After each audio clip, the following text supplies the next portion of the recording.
This is the best of the week on Relevant Radio.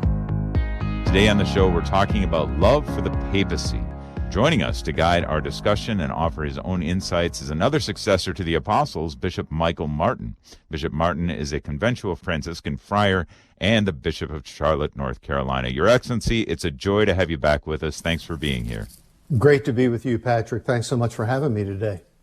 Well, I'm just curious, in your many connections as a friar and as a bishop, did you ever get the chance to meet our current Pope? Funny you should mention that because I've been name dropping ever since he walked out onto the loggia.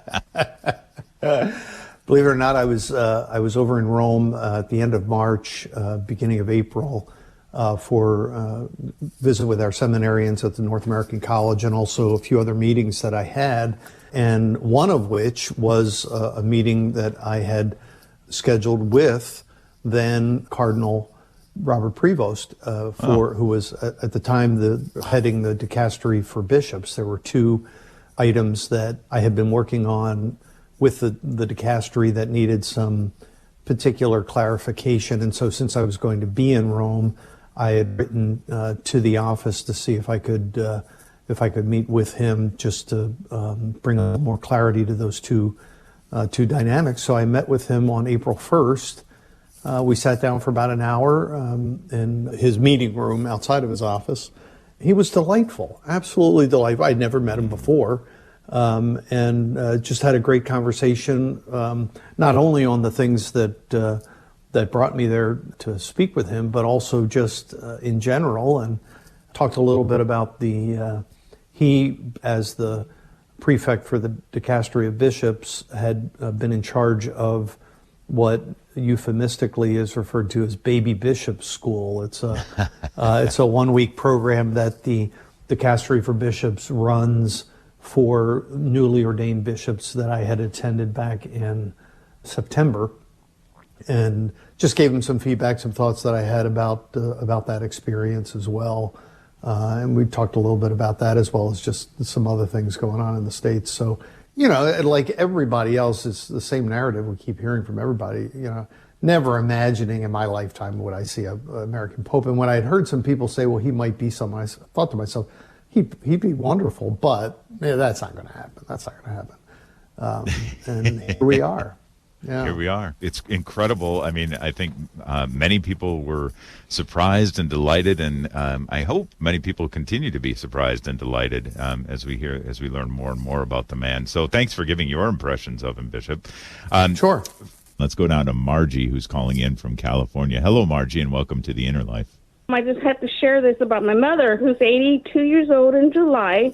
I've been praying for her conversion, and she's not devout like me and my father, but I've been praying for her conversion, and this Pope Leo XIV has really touched her heart, and she looks at him like a father, and she told me it reminds her of her grandfather, because she was not raised by her father, but her grandfather.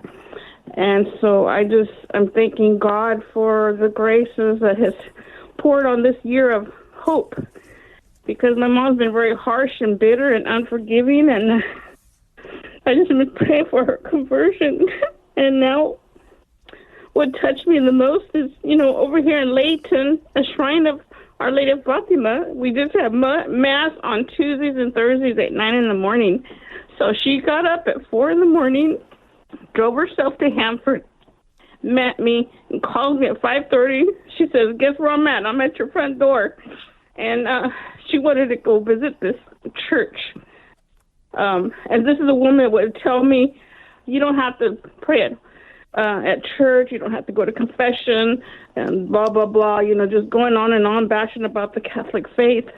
And so I'm persistent, especially today on this feast of St. Rita. And yesterday was St. Edmund, I think, for the dysfunctional families. I just feel the grace is just pouring over today and yesterday and Tuesday. And I'm just so happy. I just had to share this.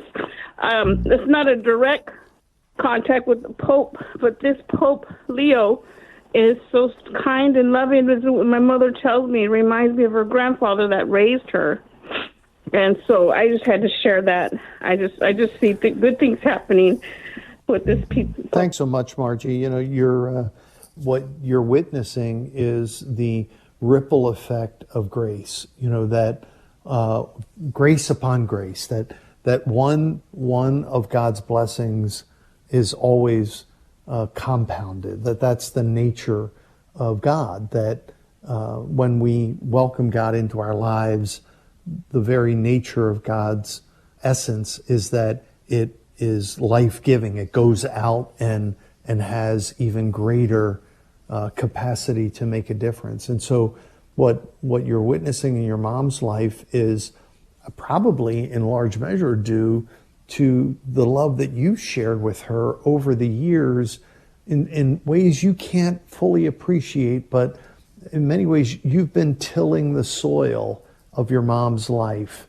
such that in this moment, in this season of her life, this particular time, she's ready.